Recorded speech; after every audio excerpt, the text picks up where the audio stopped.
The comparison goes from a simple observation to something that can really hurt our confidence and stop us from moving forward. By the way, I'm Emily. And I'm Liam. This is English in Comfort, the place where you can learn English while you relax, lie down, or even while you sleep. No pressure, no stress, just real conversations and interesting topics. Today, we're going to talk about how to stop comparing yourself to others. We'll share real simple great ways to let go of comparison and focus on your own path. That's right. So get comfortable, grab your tea, and let's get started. We've all felt that struggle of comparing ourselves to others. So, what do you think is the first step we can take to stop it and feel better? For me, the first step is to really identify what you are comparing. You have to be honest with yourself and see exactly what it is that's making you feel bad. That's a great point. It's so easy to just feel generally bad. But if you can actually name what you're comparing, you can start to deal with it. Exactly. Ask yourself, am I comparing my job, my money, my home, or maybe a skill that someone else has? Once you know what it is, you can start to think about it in a new way. Yes. Then once you know it, the next step is to ask yourself if the thing you're comparing is something you can improve or do too. For example, maybe you are comparing your skills to someone else. You see them speaking English fluently and you feel bad because you can't. That's a classic example. But think about it. Speaking English is a skill, right? It's not something you are born with. So it's something that you can learn with time and practice. And it's not a magical talent. So instead of just feeling bad, you can think, this is a skill. I can make a plan to learn and improve it myself. So take a moment and think. What are you comparing? Is it a skill, a job, or a talent that you can work on too? Knowing this is already a first powerful step. Now let's talk about something that makes comparison happen in the first place, the cause. You need to find anything that makes that feeling of comparison start. It's like a small button that, when you press it, it makes you start comparing yourself to others. Exactly, and I think in our modern world, the number one cause for comparison is often social media.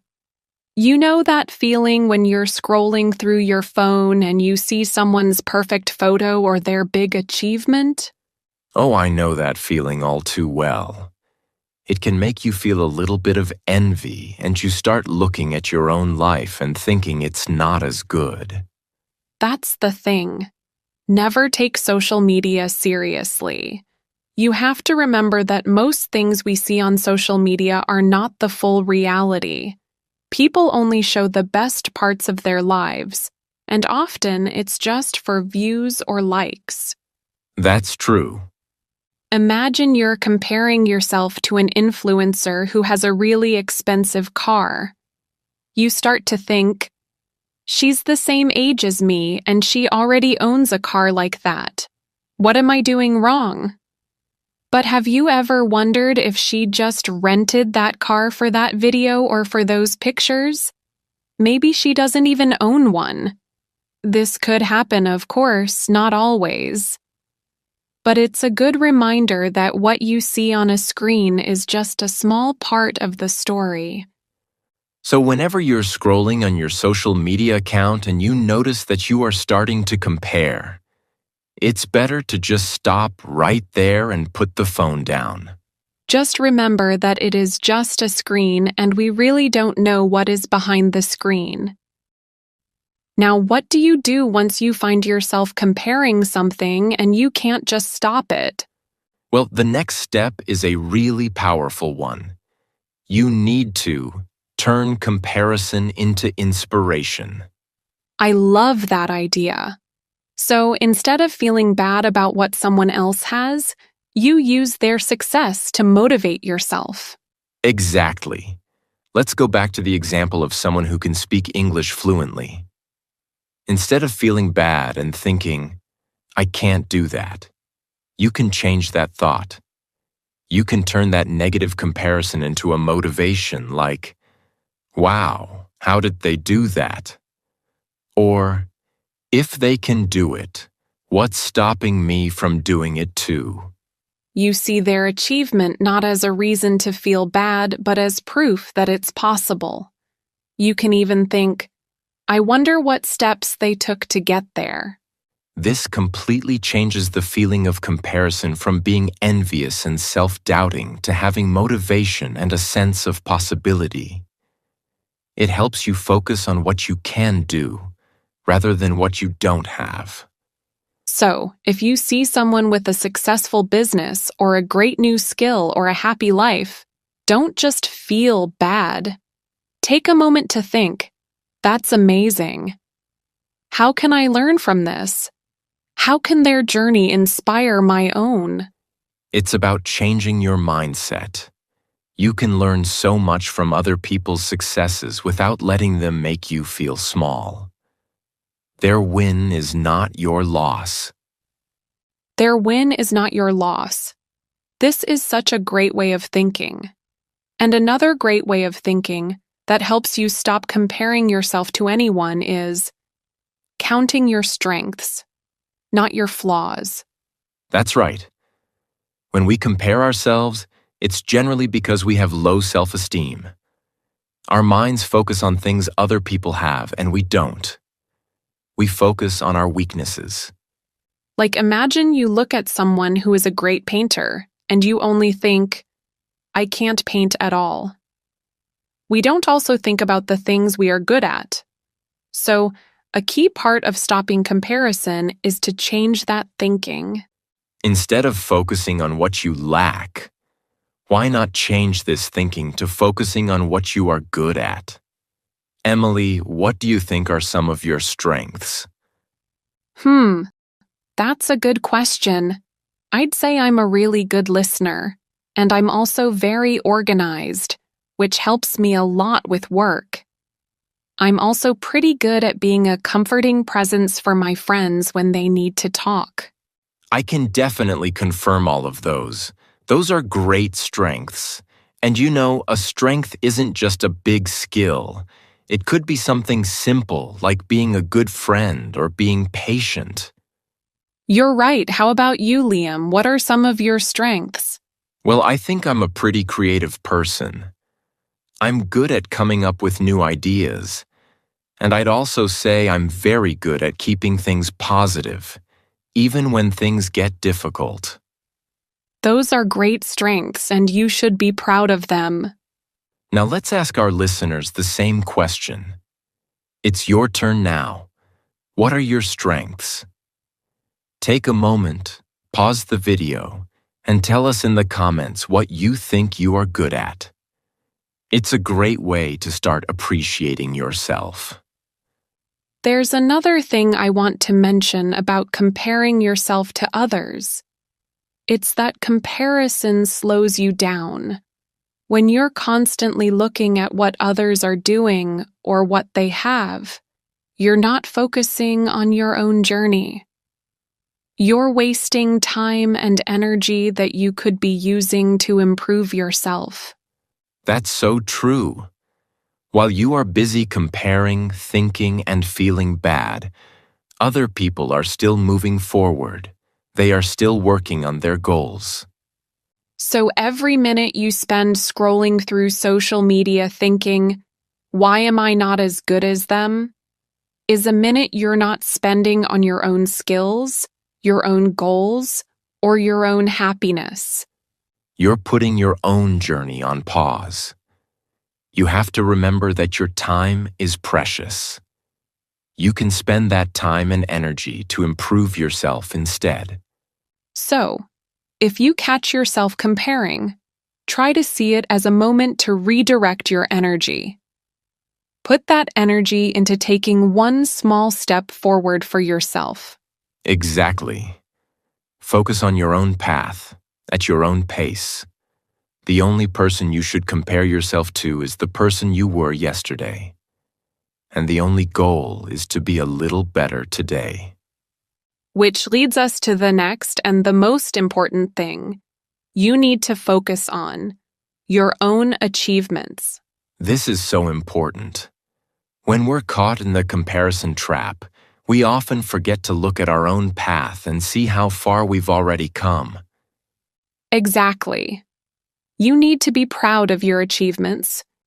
Every single thing you've accomplished is a win, no matter how small it seems. Maybe you learned a new skill, finished a project, or just got through a difficult day.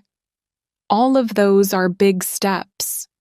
And it doesn't matter if your progress is slow or slower than someone else's. Your journey is unique to you. Your success is your own, and it's something to be proud of. That's right. Someone else's fast progress doesn't make your progress less valuable. Imagine you're climbing a mountain. Someone else might have a faster pace, but as long as you're still climbing, you're getting closer to the top. Every single step forward is an achievement. So, instead of looking at other people's speed, look at your own journey. Look at where you started and where you are now. I'm sure you've made a lot of progress that you just haven't celebrated yet. A great fun way to do this is to keep a journal of your achievements. Write down every small thing you've done, every new skill you've learned, every small win. When you feel a moment of comparison coming on, you can look back at that list and remind yourself of all the amazing things you've already accomplished. You've already put in the work. You've already made the progress. So be proud of it. Your achievements are real, and they are a proof of your hard work. It's good to celebrate other people's success too, you know? When we see someone do something great, instead of feeling envious, we can feel genuinely happy for them. It's a choice we can make in our minds. That's right. When you see a friend get a promotion or a family member achieve a goal, you can feel joy for them. Their success should not be a threat to your own. So, another simple way.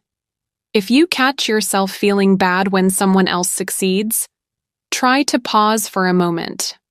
Then, think of a reason to feel happy for them. You can even send them a nice message or a compliment.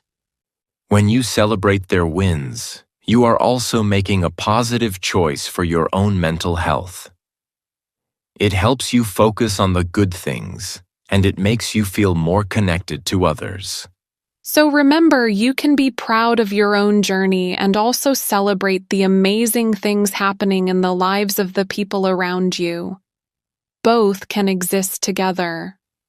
And finally, something we always repeat in here, which really helps if you want to stop comparing yourself to others. Turn negative thoughts into positive ones. When you're comparing yourself, your mind is usually full of negative thoughts. You might be thinking, I'm not good enough, or I'll never be as successful as them. For example, instead of thinking, I'll never be as good at English as my friend, you can turn that thought into, I am making progress every day and I am proud of my learning journey. Or if you think, I'm not as creative as that artist, you can change it to, I have my own unique style, and I will focus on what I can make. It's all about catching the negative thought and immediately replacing it with a positive, realistic one. It takes practice, but it's a very powerful tool. So if you catch yourself thinking something negative, just pause for a moment. Then think of a positive thought that is true for you and say it to yourself. This helps you focus on your own progress and your own path. All right, everyone, that brings us to the end of today's episode about how to stop comparing yourself to others. We've covered so many important points today. So we truly hope these tips help you break free from this comparison trap and find more joy and peace in your own life. Remember, your journey is unique, and it's something to be proud of. This is a skill that gets better with time and practice. Remember, you can be proud of your own achievements and celebrate the successes of others too. What was your biggest takeaway from today's episode? And what's one tip you're excited to start practicing?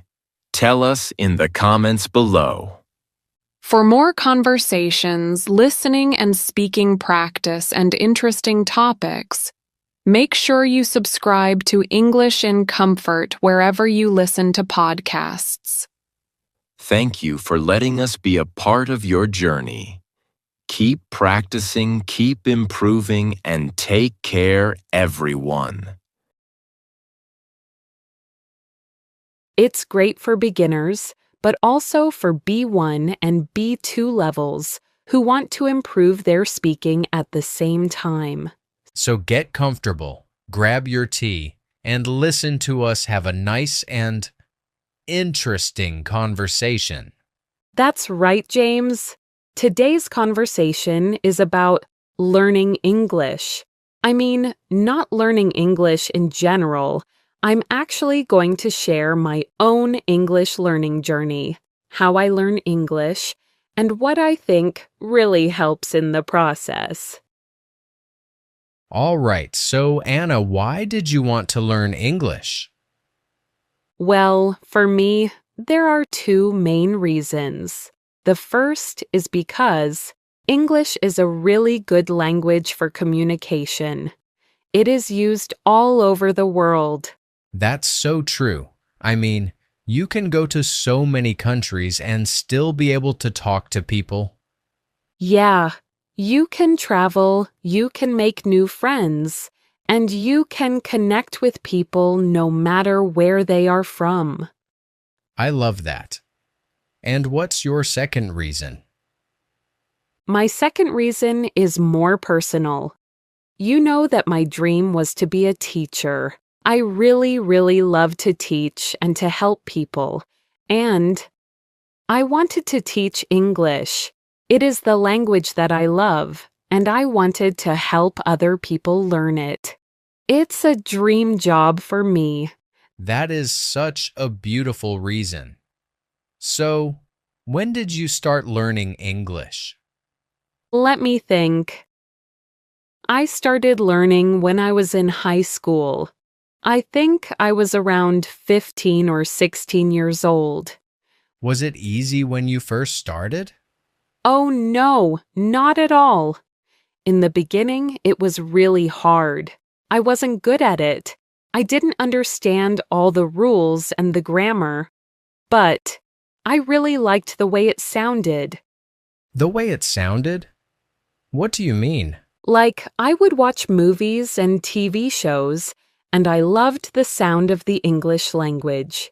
Even if I didn't understand everything, it sounded so nice. I was interested in it because of the sound. That's interesting. After I finished high school, I decided that this was what I wanted to do. I wanted to learn it well. I wanted to be good at it. So that's when I started to really study seriously. Okay, so did you learn English at school or did you learn at home? That's a good question. In the beginning, I tried to learn at school. But for me, it was not easy. I am a very shy person. Oh, really? Yes, I have problems concentrating when there are a lot of people in one room. It's just hard for me to focus. So I saw some improvement at school, but I thought it was very, very slow. It was too slow for me. Ah, you mean the improvement was slow. So what did you do? I decided to learn by myself. I learned alone, at home. For me, it was much better. I could go at my own speed, and I could repeat things as many times as I needed to. I was more comfortable that way. That makes a lot of sense. So, you chose a way that was better for you. But how did you learn English alone? How do you do it? Well, there are many, many ways to learn English by yourself, and I think they all help very well. I also think it's good to try different methods. You know, you should switch between different things. Yeah, that's right. What was your favorite way to learn? My favorite way, the one that I think is really, really useful, is shadowing. Shadowing. Could you explain it to our listeners who might not know the meaning? Of course. Shadowing. It is when you listen to someone speak, and you try to say the exact same thing at the same time. You copy them, you are their shadow. You try to copy their voice, their sound, and their speed. You listen to a sentence, and you try to say it at the exact same moment. In other words, it is listening and speaking at the same time. Yes, exactly. You are copying. It's very helpful because you learn to make the right sounds, and you learn how to put the words together naturally. You learn to speak just like a native speaker. And it is really useful. Could you tell us how do you actually practice shadowing? It is simple. I take a short video or an audio clip, maybe from a TV show or a movie, something with a conversation. First, I just listen. I listen to the conversation one time just to hear it. After that, I listen again, but this time I listen and I repeat. I try to say the words at the same time as the person in the video. As if you are copying them. Yes, exactly. And the great thing is, you can control it. If the video is too fast, you can slow it down. Or you can pause it after every sentence and repeat it. It's a great way to practice because you are copying the sound and the rhythm of a real person speaking. That sounds very helpful. Now tell me, how long do you practice English every day? Is it for 1 hour or like 2 hours? For me, it's not about the time. I don't practice for a long time every day. The most important thing is to do it every day, even if it is just 10 minutes or just 5 minutes. It is much, much better to practice for 10 minutes every day than to practice for 2 hours on Saturday, and then you will feel sick of it and tired. So you do nothing for the rest of the week. That makes sense. Yes, that is the key. You do a little bit every day, and over time you see a big improvement. Besides shadowing, what other things do you practice? Oh, many things. With shadowing, I practice my speaking, but I also practice my listening and my reading. Those are very, very important. For listening, how do you practice? I try to listen to everything in English. I listen to the news. I listen to videos on the internet. At first, it was very hard. Everything was too fast, and some accents were difficult to understand. But I just kept listening every day. And did it help? Oh, yes. After a while, my ears got used to it. It became natural to understand everything. It was a slow change, but it really worked. And what about reading? Of course, I also practice reading. I read simple stories in English, and I found that reading out loud helps a lot. When you read out loud, you train your speaking too, and you can improve your pronunciation. It's like two types of practice at the same time. That's a great tip. What do you like to read? As I said, I like reading short stories and books that are non-fiction. But I am also really interested in self-improvement books. So I read parts of my favorite self-improvement book every day. Not a lot. Maybe just 3 or 5 pages. It's my little practice for the day. That's a great idea. So you learn something new and you practice English at the same time. Exactly. It's good for my mind and good for my English. Now, reading out loud helps with speaking. But how do you stop being shy and awkward when you speak? I think many people feel this way. Oh, you are right. It is a very common feeling. It can feel a little strange to speak a new language, especially when you are alone, and it can feel very scary to speak with other people. So, what did you do about that feeling? I just kept practicing. This is the most important step for me. When you are by yourself, you have to keep in mind that there is no pressure. Nobody is listening to you. You can make a mistake, and it is okay. You can try to say the same word 50 times if you need to. It's like a safe space for yourself, right? Yes, exactly. A safe place for myself. When you practice alone, you become more comfortable with your own voice. You build confidence. After you feel more comfortable speaking by yourself, then you can try to talk with one other person, maybe a close friend. You start with small steps. You don't have to talk with many people at the same time. You start small, and your confidence grows. It's a slow process, but it works. So, you said you practice listening, reading, and speaking. But you don't practice writing? Oh, of course I practice writing too.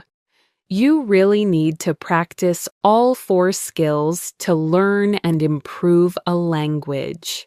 Right? So, how do you practice writing? I find that the simplest way to do it is journaling.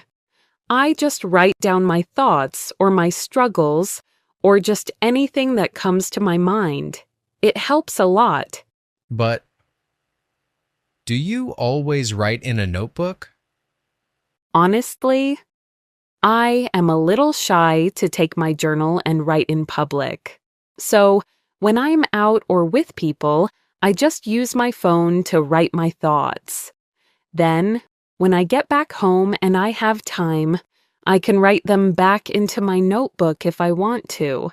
That's smart. So you can still practice even when you're outside. Yes, it makes it very easy to practice every day. Now, Anna, what keeps you or what kept you motivated to learn English? That's actually a very good question. For me, what keeps me motivated is a little complicated. I am very proud of myself that I got to this level. I'm happy with my progress, but at the same time, I always think I can do more. I can push myself more and do better. So, you're proud, but you're not finished? Exactly. And what keeps me really motivated is seeing people who are better than me. You mean other people who speak English very well? Yes, I see them and it doesn't make me jealous. Not at all. It makes me feel inspired. I think to myself, That person did it. They can speak English so well, so I can too. It gives me the energy to keep going. It sounds like you use their success as inspiration to build your own. Yes, it shows me that it is possible. And that is the best motivation. This is actually really inspiring. So, we've talked about a lot of things today. If you had to give just one easy tip to our learners, what would it be? If I can only give one tip, it is this: consistency. It is the most important thing. Could you explain for them consistency? Sure. We talked about this earlier. It simply means you do something every day. Even if it is just a little bit.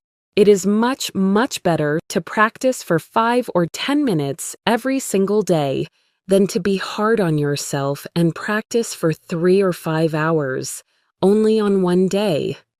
So that you don't get tired and you don't lose your motivation. Exactly. When you do it every day, it becomes a habit, and you don't feel tired. You just keep going. It is the easiest way to learn and to keep your motivation. And that's all for today. Thank you for listening and for letting us be a part of your English learning journey. We really appreciate it. We do. Now, we have a question for you from today's episode. What is one easy thing you do to practice English every day? You can share your answer with us. We love to hear from you. And if you enjoyed this conversation, subscribe for more English listening and speaking practice, daily conversations, and so much more. Keep practicing, keep improving, and take care, everyone.